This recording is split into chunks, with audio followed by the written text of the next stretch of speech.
Few realize that our brains are inherently wired to express emotions, showcasing the essence of humanity in those naturally adept at this art.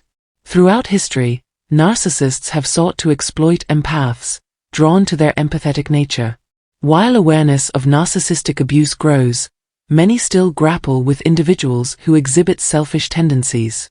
Join us as we delve into 10 potent phrases capable of halting or piercing through the facade of a narcissist.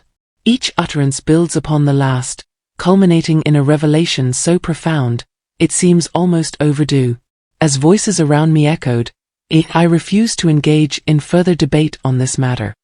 Narcissistic behaviors often stem from deep-seated insecurities and inflated egos.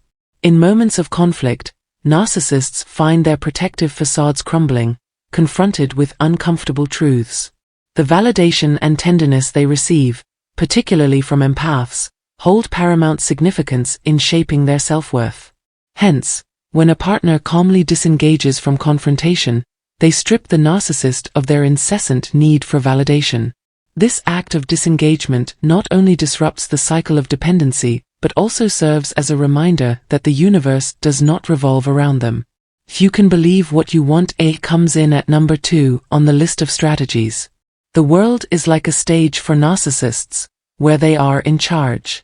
Their views are sacred and seen as the most wise and important. This makes it very hard for them to accept other points of view. People often act this way because their needs and wants weren't met when they were younger, and it shows up when seemingly small things become reasons to end a relationship. If you respect the narcissist's right to their views while still stating your own, you can help them change their mind in a big way. This method makes them feel like they are being heard, which makes them lower their guard and open up to constructive dialogue. Under the narcissistic surface, there is a hurt child who wants to be understood and accepted. I know how you feel, comes next. As we've already talked about, egotistical traits often come from being ignored or rejected as a child. People who are narcissists may not be aware of it, but they act in these ways as a way to deal with deep emotional wounds. Just think about how happy a narcissist will be when they don't have to be dominant to get their needs met. Because they are sensitive, empaths easily understand how other people feel, which helps them connect with others and communicate honestly. Assuring the narcissist that you can understand how they feel gives them a safe place to feel accepted and understood. It's possible that this increased emotional closeness can go beyond surface barriers and lead to real closeness and open communication.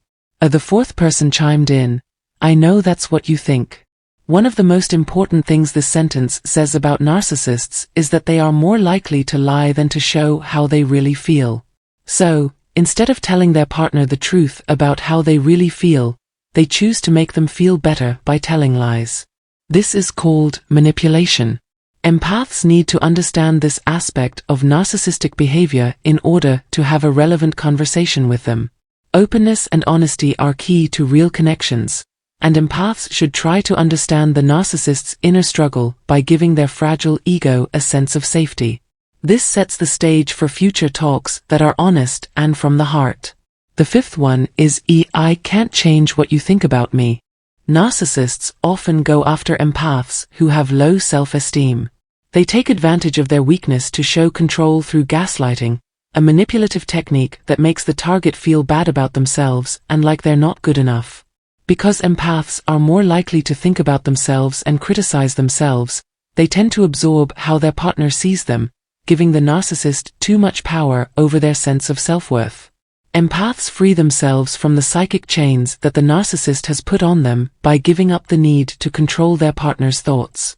This greater freedom helps them regain their sense of self-worth while giving them a better understanding of how the narcissist sees them. If these insights strike a chord with you, get ready for more discoveries in the next few sentences. Also, why not sign up for more insightful articles? As a sixth weapon, we have I hear you when you battle. When someone disagrees with a narcissist, it usually leads to a fight because they don't want to give up any ground. Their grip gets tighter when their partner tries to talk things out, which makes them more controlling and aggressive. Narcissists find it hard to admit that they are flawed, so they use dominance to stay in charge of the conversation. So, it's very important to ease the stress by validating their point of view and showing that you understand and care about them. This action makes them feel better and more open to other points of view, which leads to a more useful conversation. 7th, you are free to say what you think. When you stand up to a narcissist, they might verbally attack you and try to shift the blame to someone else. But being rooted in self-worth makes you less vulnerable to influence. One effective way to calm down a narcissist is to emphasize their freedom of speech and independence in expressing their thoughts. This comfort takes away their defenses, letting them talk freely without being influenced too much. In the end, creating a space where everyone can be heard is what leads to real understanding. 8.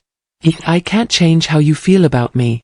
Narcissists often look for someone else to blame so they don't have to take responsibility. If this story changes, it makes their weak ego feel threatened, so they have to blame their partner. Because empaths don't like conflict, they take this blame on themselves and hide their pain by making fun of themselves. But they can only be truly free when they recognize their own worth and stand up for their right to be independent. By letting the narcissist control their feelings, empaths take back control of their own story and refuse to be swayed by how someone else sees them. The truth has come out. I just want you to know how I feel. Anger comes from a deep-seated fear, and narcissists shake under the weight of it. Their constant need for control comes from a deep-seated fear that makes them plan every part of their surroundings to feel safe. If something upsets this delicate balance, they become very angry and use manipulation as their main tool. They use subtle, passive-aggressive moves to show their control without directly confronting others because they are afraid of losing it. As a result, the empath needs to voice their feelings ahead of time, preventing problems before they get worse. By saying they want to be understood and validated, the empath calms down the narcissist's nervous tendencies and starts a conversation instead of a fight. The 10th thing we can say is everything is fine. Narcissists use manipulation as a club to control empaths because they think they are necessary. But this phrase is a powerful antidote that breaks through their carefully built facade of control. Empaths, who have learned to judge their own worth by what other people say, find comfort in knowing that their partner will always be there for them. By saying that the relationship is strong, the empath creates a feeling of calm, easing tension and bringing back harmony. In the middle of their self-centered partner's turmoil, this statement reaffirms the empath's unwavering confidence, showing that they are stable even when things are going wrong. May this discovered knowledge give you the strength to take back your independence and enjoy the limitless freedom that lies ahead. By clicking on the links, you can get more information and start your journey to freedom and self-discovery.